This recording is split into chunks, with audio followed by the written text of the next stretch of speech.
Bonsoir, bienvenue à l'atelier de librairie, le livre voyageur, animé par Fabienne Roch et moi-même, Bruno Lalonde.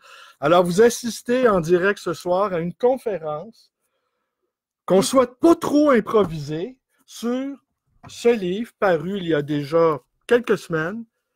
S'il te plaît, dessine-moi une psychanalyse, écrit par Jean-Charles Crombé et illustré par Fabienne Roch.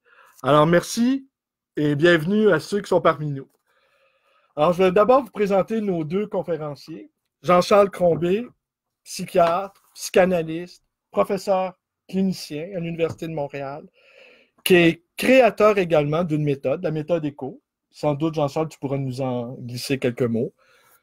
Fabienne Roch, qui est artiste peintre et qui anime des ateliers au CHUM et à l'hôpital Notre-Dame, mais qui se défend bien d'être une art thérapeute, car elle ne fait pas d'art-thérapie. Elle ne fait pas d'art-thérapie et elle pourra vous expliquer en quoi consiste son intervention en milieu hospitalier. Je me permettrai d'ajouter, de dire tout de suite, qu'il y a une certaine similitude entre la méthode ECHO que Jean-Charles a créée et la manière de travailler de Fabienne, qui fait part à la créativité, qui fait place à un déploiement d'espace où le malade ou le patient n'est pas que malade, n'est pas que patient. C'est un être humain avec des potentialités, avec des virtualités que permet à la fois l'écoute et que permet à la fois le dessin. Et je dirais, sans trop faire le malin, qu'on se représente à la fois de la théorie et à la fois dans la pratique. Je me permettrais d'ajouter aussi un autre élément de présentation. En bibliophilie, il y a des règles.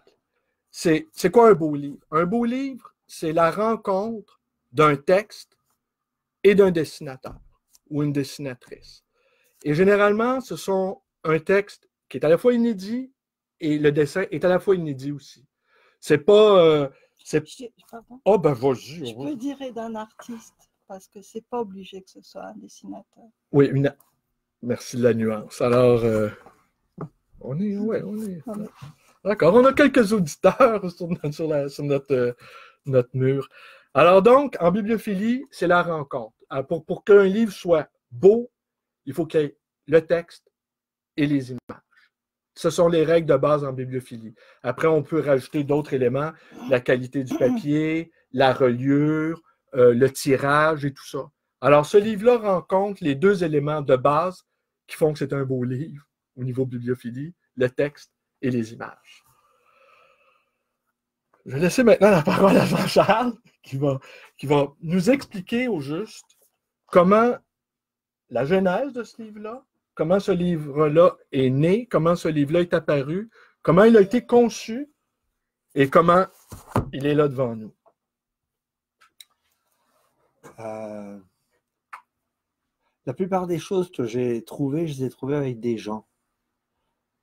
C'est dans des conversations, dans des rencontres, en thérapie, en supervision, ou avec un superviseur moi-même.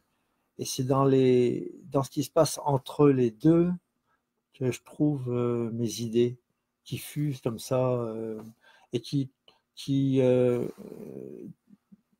pas des structures, mais qui remettent en jeu ce que je pouvais savoir, que j'utilise comme matériel, je dirais, d'introduction ou de lancement.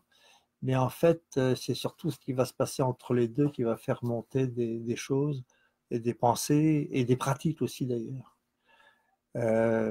Donc la méthode ECHO que tu soulignais tout à l'heure, elle est née d'une pratique. Vraiment, mon boulot, là, ce qui me passionne, c'est cette rencontre dans un cadre, on va dire, thérapie, avec une sorte de demande de transformation, une demande de développement. C'est un peu ça qui m'a intéressé dès le départ. Me demande pas pourquoi, j'en sais rien. Mais ça m'a toujours intéressé. Quand je faisais du mime, j'improvisais. Quand je faisais du théâtre, j'improvisais. Du mime, oui, du théâtre aussi. Donc, il y a quelque chose du fait d'une rencontre qui fait naître quelque chose qui dépasse et à la fois l'événement dans lequel ça se produit et à la fois ce qui se passe en moi. Donc, on fait naître de la magie, en fait. Hein. C'est-à-dire qui n'est pas contrôlable, mais qui est maîtrisable dans le sens de savoir comment la faire naître. Alors pour toi, il y a un lien direct entre ton travail de mime et d'écoutant. Le mime est silencieux. Hein? Parce que le mime, tel que je le mettais en scène, c'était en fait de l'improvisation. On se réunissait, c'est curieux qu'on parle de ça, j'en ai jamais parlé en tant que tel, on avait réuni sur de petits groupes, au fond comme ici, si je peux dire, et on mettait sur la table des idées qui pouvaient nous venir, et puis peu à peu, il y avait des rôles qui naissaient, qui étaient donc en rapport avec chacun ce qu'on était à ce moment-là et ce qu'on vivait à ce moment-là. On inventait à ce moment-là peu à peu, on créait une dynamique là-dedans, un jeu, vraiment un jeu, et peu à peu on faisait une mise en scène à partir de là. Donc on mettait en scène ce qui nous arrivait en nous-mêmes, en groupe, ensemble, c'était mis en scène et ensuite donc on l'élaborait de façon formelle avec des projecteurs, du son, etc. On fait tout le truc, mais ça venait vraiment de nous. À tel point que chaque fois qu'on le faisait, chaque fois que cette mise en scène était reproduite, si je peux dire, en fait, elle n'était jamais reproduite telle quelle, parce que le canevas lui-même, là, était connu, puisqu'il avait été constitué à partir de l'intuition de départ, mais dans les représentations suivantes, on réinventait à partir de ce canevas-là, comme en jazz. On avait le canevas, mais du coup, on réinventait, non pas l'ensemble du thème, mais la façon de le vivre et de ce qui venait en nous, à chaque fois de nouveau à ce moment-là. Alors ça, ça a été, si je peux dire, ce qui me vient en termes de style de création.